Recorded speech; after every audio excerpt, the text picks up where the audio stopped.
I've always been into tech. Not like a genius hacker or anything, but I know my way around a computer better than most people. I built my first PC when I was 16, learned basic coding in my early 20s, and by the time I hit 30, I was doing freelance web development from my flat in Manchester. The money was decent, the hours were mine, and I didn't have to deal with office politics. Perfect setup, really. About 8 months ago, I got curious about the dark web. I know, everyone says don't go poking around in places you shouldn't, but I wasn't looking for anything dodgy. I just wanted to see what all the fuss was about. You hear all these stories about hitmen and drug markets and stolen credit cards, and part of me thought it was mostly exaggerated nonsense. I mean, how bad could it really be? So, one night around 11, I downloaded the Tor browser. For those who don't know, Tor is basically how you access the dark web. It routes your connection through a bunch of different servers all over the world, making it nearly impossible to trace where you actually are. Takes forever to load anything because of all that bouncing around, but that's the price you pay for anonymity, I suppose. The first few times I went on there, it was honestly pretty boring. A lot of the sites were just forums where people argued about conspiracy theories or sold counterfeit designer bags. Nothing too mental. I found a few marketplaces that looked like budget versions of Amazon, except instead of books and electronics, they were selling weed and fake IDs. I never bought anything. I was just browsing, being nosy. Then I stumbled onto this site called The Library. Stupid name, I thought, but the description said it was a collection of rare and restricted information. I figured it would be like WikiLeaks or something, maybe some declassified government documents. I clicked through. The layout was dead simple, just a black background with white text, organized into categories. Most of it was exactly what I expected. Leaked corporate emails, hacked databases, that sort of thing. But then I saw a section labeled Private Archives, and my curiosity got the better of me. Inside were folders, hundreds of them. Each one had a random string of numbers and letters as a title, no actual names or descriptions. I clicked on one at random. It took ages to load, and when it finally did, I immediately regretted it. It was someone's entire life. Photos, scanned documents, social media screenshots, even medical records. Everything about this person, just sitting there for anyone to download. I closed it immediately. My stomach felt weird, like I'd just walked in on something I absolutely shouldn't have seen. I should have logged off right then, but I didn't. I kept clicking through folders, telling myself I was just trying to understand what this site actually was. Most of them were the same, complete digital profiles of random people. Some folders had video files too, which I didn't open because I wasn't about to go down that road. Then I found one folder that was different. The title was just a date, 15th of August, 2024. That was only 3 months before I'd found the site. I opened it, and inside were subfolders organized by city: London, Birmingham, Manchester. My chest tightened. I clicked on Manchester. There were maybe 20 folders inside. Each one had a street name. I recognized a few of them. They were all in my area, within a couple miles of where I lived. I clicked on one, and my hands started shaking. It was surveillance photos, dozens of them. People walking to their cars, unlocking front doors, sitting in cafes, all taken from a distance, like someone had been following them. I exited out of that folder and opened another. Same thing, different people, same creepy surveillance style. My brain was trying to rationalize it. Maybe it was some private investigator's files that got leaked. Maybe it was research for a documentary. But deep down, I knew it was something worse. I was about to close the browser and pretend I'd never seen any of it when I noticed one last folder. The file name was just a string of numbers, but the date modified was from 2 days ago. I clicked it. 3 photos loaded. My breath caught in my throat. It was me. The first photo showed me walking out of Tesco with a bag of groceries. I recognized the jacket I was wearing. I'd worn it earlier that week. The second photo was me sitting in my car, looking at my phone. The third was taken from across the street, showing me standing in my living room window. I slammed my laptop shut. My heart was hammering in my chest. I sat there for a good 5 minutes, just staring at the wall, trying to process what I'd just seen. Someone had been following me. Someone had taken photos of me and uploaded them to this site. But why? I wasn't anyone important. I didn't have enemies. I kept to myself. I opened the laptop again, hands still trembling, and tried to go back to the folder. The site wouldn't load. I refreshed it a dozen times.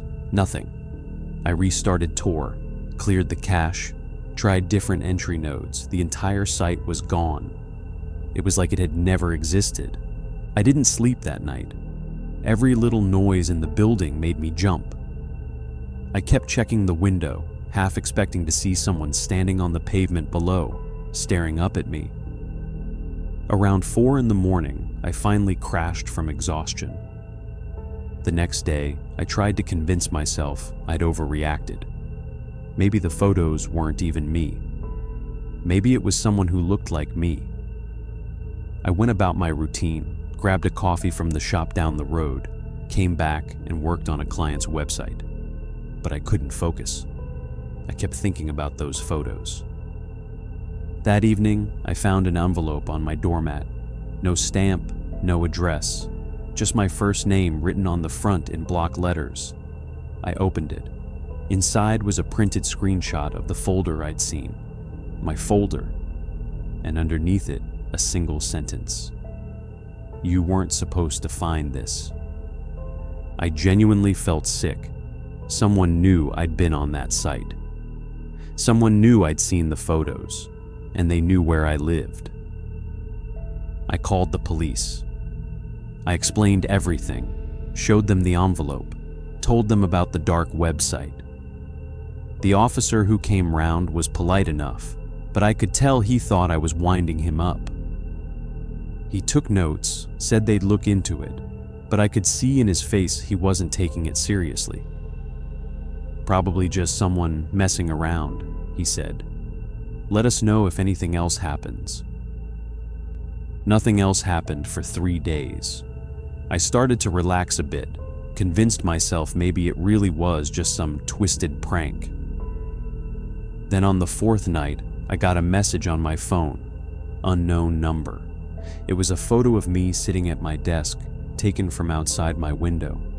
The message below it said, "Still watching." I lost it. I grabbed my keys, my wallet, and I left. I didn't pack a bag, didn't tell anyone where I was going. I just drove. I ended up at my mate's place in Liverpool, told him I needed to crash for a bit. He asked if everything was all right, and I just said I was having some work stress. I didn't want to explain the whole thing because it sounded mental, even to me. I stayed there for a week. I kept checking my phone, expecting more messages, but nothing came through. I started to think maybe leaving had scared them off. Maybe they'd moved on to someone else. I went back home on a Tuesday afternoon. Everything looked normal. I checked every room, every window, made sure all the locks were secure. I even bought a deadbolt and installed it on my front door. I felt a bit safer.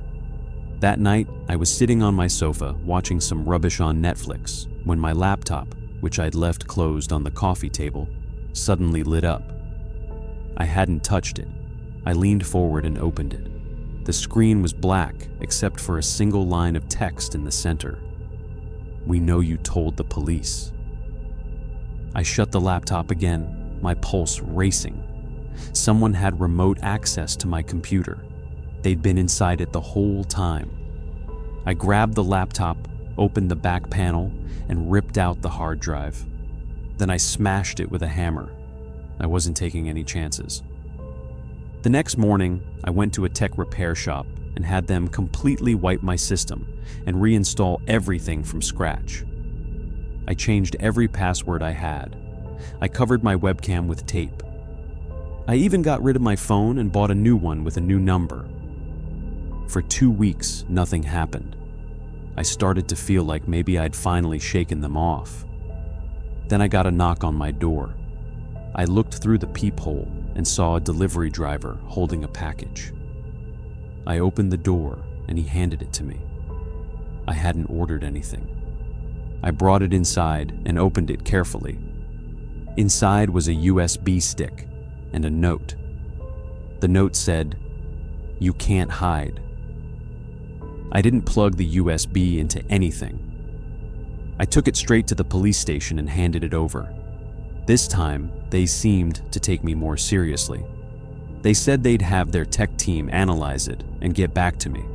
2 days later, a detective called me in. He told me the USB contained a heckload of malware designed to give someone complete access to whatever device it was plugged into. He also said they'd traced the package. It had been sent from a post office in Manchester, paid for in cash, no way to trace who sent it. The detective asked me if I had any idea who might be doing this. I told him everything again, the dark website, the folders, the photos. He listened, took more notes, and said they'd investigate. But I could tell from his tone that without more concrete evidence, there wasn't much they could do. It's been 3 months now I moved out of that flat. I'm staying with my parents in Leeds until I figure out what to do next. I don't freelance anymore. I got a normal job at a call center because I needed something that didn't involve sitting alone in front of a computer all day. I still look over my shoulder everywhere I go. I still check for unfamiliar cars parked on my street. I don't know who they are or what they wanted from me. Maybe I saw something I shouldn't have. Maybe I was just unlucky. But I know one thing for certain. The dark web isn't some abstract thing you hear about on the news. It's real, and the people on it are real, and some of them don't appreciate when you go poking around in their business.